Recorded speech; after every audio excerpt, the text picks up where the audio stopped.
The Forgotten Signal. The Discovery. Commander Zara Chen floated in the observation deck of the research station Prometheus, watching stars drift past like ancient memories. For 3 years, her team had been cataloging dead civilizations across the outer rim.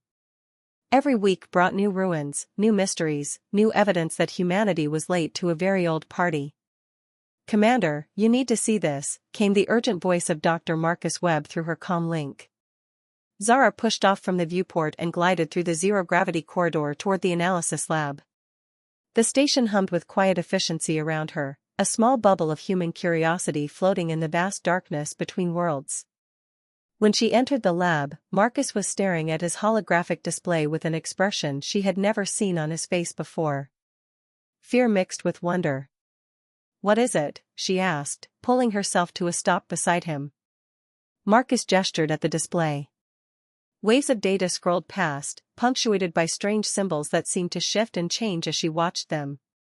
"We picked up a signal. Not from any known civilization. It's old, Zara. Older than anything we've ever found." "How old?" "Best estimate? 3 million years. Maybe more." Zara felt her breath catch. The oldest known civilization in the galaxy was barely 200,000 years old. "That's impossible. Nothing survives that long." "The signal isn't just surviving," Marcus said quietly. "It's active. It's been broadcasting continuously for 3 million years, waiting for someone to answer." "The message?" They spent the next 6 hours decoding the transmission. It wasn't difficult, the signal wanted to be understood. It contained its own translation matrix, a universal key that adapted to whoever received it. Whoever built it understood that languages change, that civilizations rise and fall, but mathematics and physics remain constant. When the translation finally completed, a single message appeared on the screen in perfect English. "Warning to newcomers, the archive must not fall. If you have found this message, you are the last hope. Come to the coordinates below. Bring your strongest minds and your bravest hearts. The test awaits." Below the message, a set of spatial coordinates pulsed gently. They pointed to a region of space that human charts marked as empty, no stars, no planets, nothing but the cold void between galactic arms. "It's a trap," said Lieutenant Sarah Rodriguez, the station's security chief. She had joined them an hour ago and had been growing more suspicious with each passing minute. "Has to be. Nothing good waits 3 million years in the dark." "Or," Marcus countered, "it's exactly what it says. A warning. A call for help." Zara studied the coordinates. Every instinct told her this was dangerous. But something else, something deeper, whispered that this was why they were out here. Not just to catalog the dead, but to understand what killed them. "We report this to Earth Command," she decided. "They can send a proper expedition." "That will take months," Marcus protested. By then, we'll have proper military support and resources," Zara interrupted firmly. "We're scientists, not soldiers."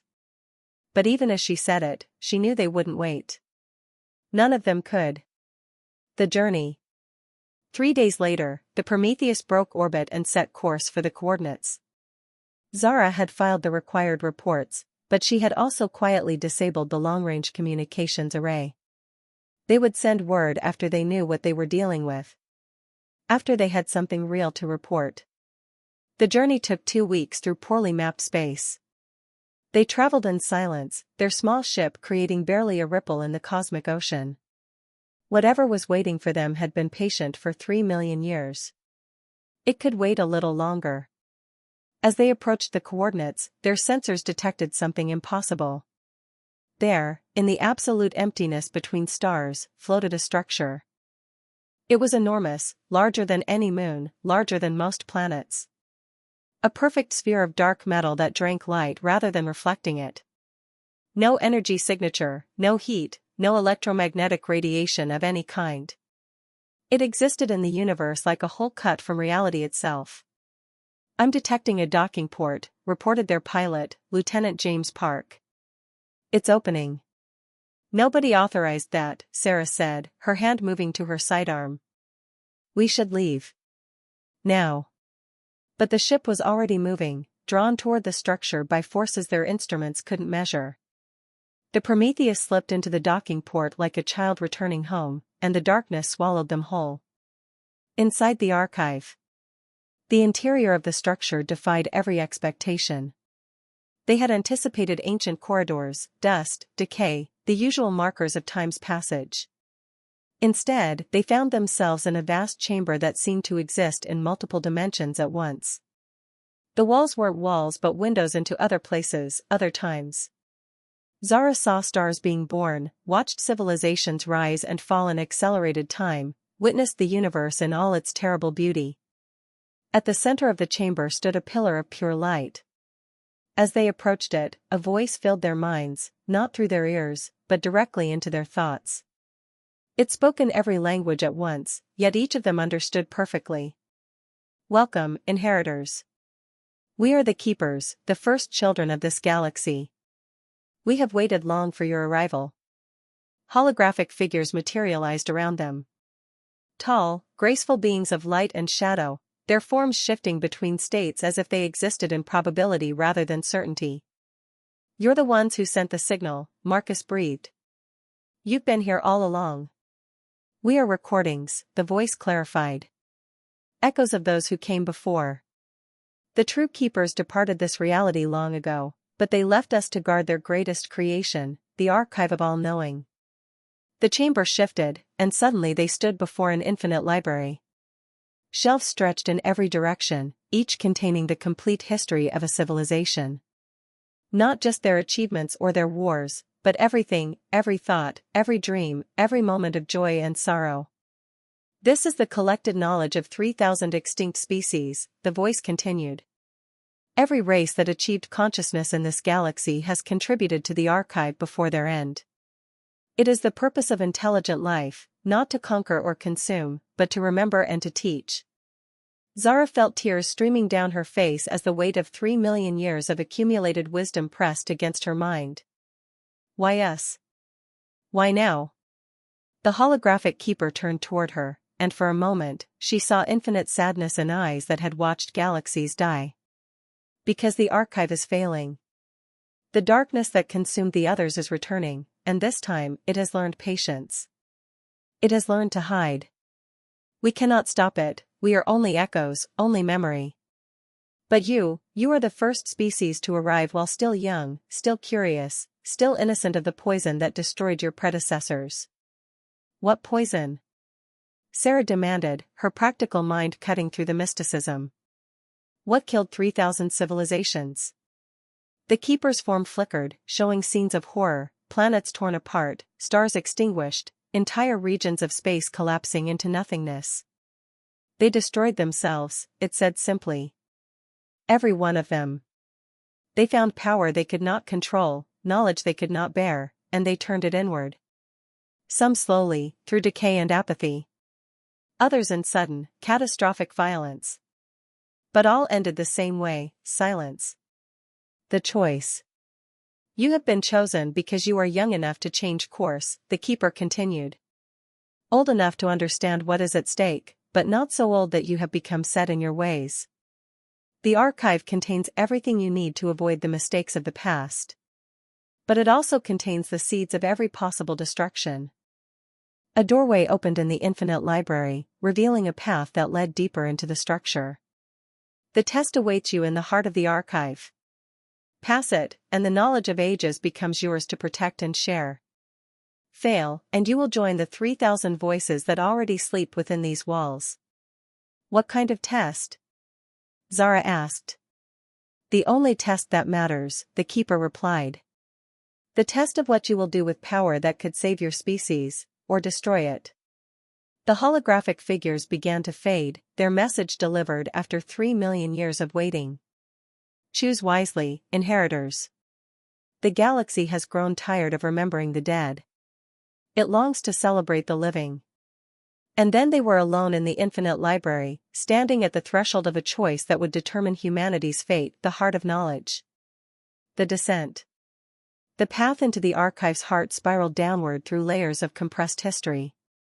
Each level they descended represented another epoch, another million years of accumulated knowledge.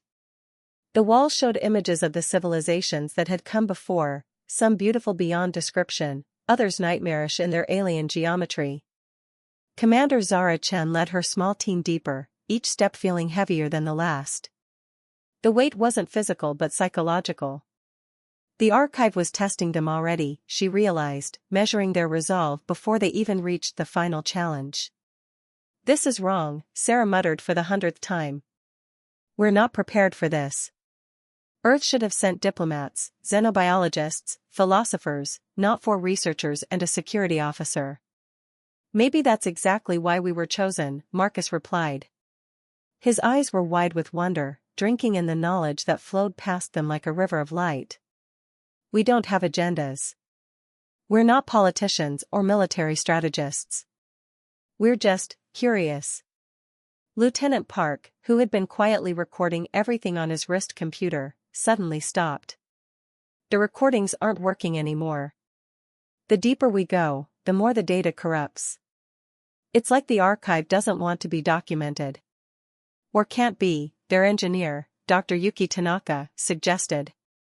She had been silent for most of the journey, but now her voice carried a note of scientific excitement. "Some knowledge might be experiential. It can't be recorded or transmitted, only lived." They descended for hours, though time seemed to flow strangely in this place. Sometimes minutes felt like days, other times hours passed in heartbeats. The archive was teaching them their first lesson: linear time was a limitation of mortal perception. The Chamber of Faces. Finally, the spiral path opened into a massive spherical chamber. The walls were covered with faces, millions upon millions of them, each distinct, each alive in some terrible way. They whispered in languages both familiar and alien, creating a chorus that threatened to overwhelm the mind. In the center of the chamber floated a crystalline structure that pulsed with inner light. As they approached, the whispers fell silent, and a new voice emerged, ancient, weary, but still carrying authority. "Welcome to the heart. I am the last keeper, the final consciousness chosen to guard the archive until worthy successors arrived. For 3 million years, I have waited. For 3 million years, I have hoped." A figure materialized before them, neither hologram nor solid matter, but something in between. It resembled a human, but only in the way a sculpture resembles its living model. This was an approximation, a form chosen to make them comfortable. "You see the faces on the walls," the last keeper continued. "Each represents a test taker from the species that came before you. Most failed. Some succeeded but could not bear the weight of what they learned. A very few became guardians themselves, adding their knowledge to the archive before their civilizations fell." Zara forced herself to meet the keeper's eyes. "What is the test?" "The same test every species faces, whether they know it or not. How do you wield knowledge that could elevate you to godhood or reduce you to ash?" The crystalline structure pulsed brighter, and suddenly their minds were flooded with information. Not all at once, that would have destroyed them, but in carefully measured doses, each piece building on the last. They saw technologies that could manipulate space and time. Biological sciences that could rewrite DNA like editing text. Energy systems that could tap into the fundamental forces of reality itself. Philosophical frameworks that explained consciousness, purpose, and the nature of existence. It was beautiful. It was terrifying. It was everything humanity had ever sought. The weight of choice. "This knowledge killed them all," Zara whispered, understanding now. Not because it was dangerous, but because they couldn't resist using it. "Precisely," the last keeper confirmed. "Each civilization reached this point and made a choice. Most chose power. They took the knowledge and used it to conquer, to control, to reshape reality according to their will. Within generations, they had destroyed themselves through war, environmental collapse, or simple loss of meaning when every challenge could be solved with technology." Marcus was crying, tears streaming down his face as he processed what he was seeing. But some must have succeeded. Otherwise, why preserve the knowledge at all? 7 civilizations used the knowledge wisely, the last keeper said.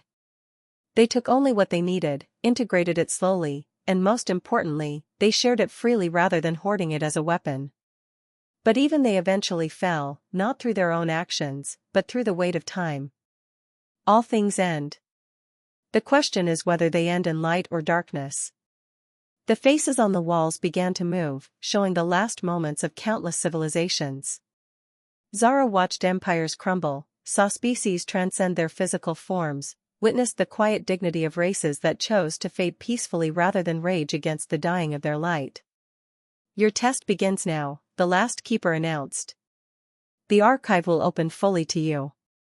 You may take as much or as little as you wish. But know this, every piece of knowledge you claim becomes a burden you must carry. And when you return to your people, they will ask you to share what you've learned. Some will use it well. Others will use it to harm. You cannot control what they do with it. A doorway opened in the crystalline structure, not a physical door, but a portal into the sum total of galactic knowledge. Zara could feel it calling to her, promising answers to questions humanity hadn't even thought to ask yet. Sarah grabbed her arm. Commander, we should refuse it. All of it. Nothing good comes from power we haven't earned. But people are dying right now from diseases we could cure, Marcus argued.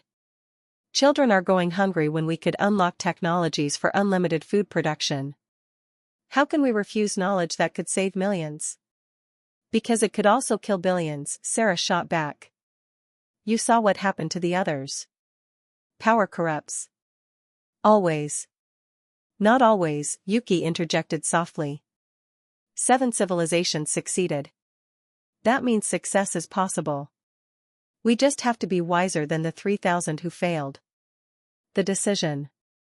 Zara looked at each of her team members, seeing the conflict written on their faces. They were good people, scientists and explorers who had dedicated their lives to expanding human understanding. But they were also human, with all the flaws and weaknesses that implied. She thought about Earth, beautiful, fragile Earth, spinning in its small corner of the galaxy. She thought about the wars still being fought, the injustices still being perpetrated, the suffering that could be ended if they had the right tools. She also thought about the 3,000 silent faces on the walls, each representing a species that had stood exactly where she stood now and made the wrong choice. Last keeper, she said finally, her voice steady despite her racing heart. I need to understand something. Why preserve all this knowledge if using it leads to destruction? Wouldn't it be better to let each species develop naturally, make their own mistakes, find their own path? The last keeper smiled, the first truly human expression it had shown. An excellent question. One that took the first keepers a million years to answer. The knowledge itself is not the danger. Existence itself demands growth, change, evolution. The danger comes from taking shortcuts, from gaining power without wisdom, from having the keys to the universe without understanding the responsibility that comes with them. Then what's the right answer? Marcus demanded. Take nothing? Take everything? Something in between? There is no right answer, the last keeper replied. Only honest ones. You must choose based on who you are, who your species is, and who you hope to become. The test is not whether you choose correctly, it's whether you choose consciously, with full awareness of the consequences. Zara closed her eyes, feeling the weight of 3 million years pressing down on her shoulders. When she opened them again, she knew what she had to do. We take the minimum, she said firmly. Medical knowledge to cure the diseases that are killing us. Agricultural technologies to end hunger. Clean energy systems to stop destroying our planet. Nothing more. No weapons, no reality warping powers, no shortcuts to godhood. We take what we need to survive with dignity, and we earn the rest through our own efforts. That could take centuries, Marcus protested. Maybe millennia. People will suffer while we slowly develop what we could have right now. Yes, Zara agreed. They will. And that's the price of remaining human. If we take too much too fast, we might save this generation but doom all the ones that follow. I'd rather we struggle and grow than win and wither. The last keeper studied her for a long moment, then nodded slowly. A wise choice. Not the only valid choice, but a wise one. You understand that some of your people will hate you for this decision? They will call you a coward, a fool, someone who condemned billions to preventable suffering. I know, Zara whispered. And they might be right. But I'd rather be wrong and humble than right and extinct. The gift. The crystalline structure pulsed once, and carefully curated knowledge began flowing into their minds. Medical sciences that would eliminate most diseases within a generation. Agricultural techniques that would work with Earth's existing ecosystems rather than against them. Energy technologies that were powerful but not so advanced they couldn't be understood and maintained by human engineers. It was enough to transform human civilization. It was nowhere near everything the archive contained. There is one more thing, the last keeper said as the transfer completed. The archive itself. You cannot take it with you, it belongs to this place, this moment in space and time. But you can choose to tell others about it or keep its location secret. If we tell Earth's governments about this place, they'll send military expeditions, Sarah said immediately. They'll try to claim everything we just refused. You know they will. Then we don't tell them, Zara decided. We take what we've been given, we share it freely with all of humanity, and we let the archive remain a secret. Maybe someday, when we're wiser, we'll be ready for more. But not today. The last keeper's form began to fade. Your test is complete, inheritors. You have chosen wisdom over power, growth over shortcuts. The archive will remember you, and should your species survive long enough to return, we will welcome you as equals rather than children. The faces on the walls began to smile, thousands of them, representing the successful test takers from across the ages. Zara realized they weren't dead. They had simply moved beyond, transcended into something the archive preserved as a testament to what was possible. Go now, the last keeper's voice echoed as it disappeared completely. Return to your people. Share what you have learned. And remember, the greatest knowledge is not what you know, but how you choose to use it. The return. The journey back to the Prometheus took minutes, though it had taken hours to descend. Time was returning to normal as they left the archive's influence. None of them spoke. The weight of what they had experienced, what they had chosen, was too heavy for words. As their ship powered up and they prepared to leave, Yuki suddenly gasped. Look! Through the viewport, the enormous sphere of the archive was changing. It wasn't disappearing, but phasing somehow, shifting into a different dimension or frequency of reality. Within seconds, it had faded from normal space entirely. It's hiding, Marcus realized. Moving somewhere our governments can't find it even if they come looking. The last keeper is giving us time, Zara said softly. Time to prove we can use what we've learned wisely. Time to grow up as a species.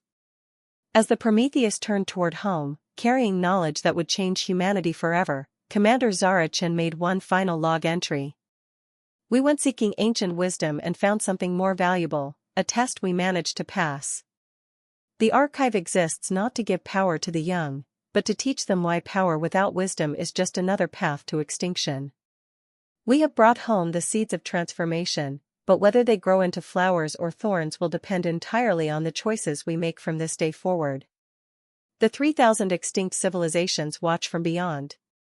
The 7 successful ones watch with hope.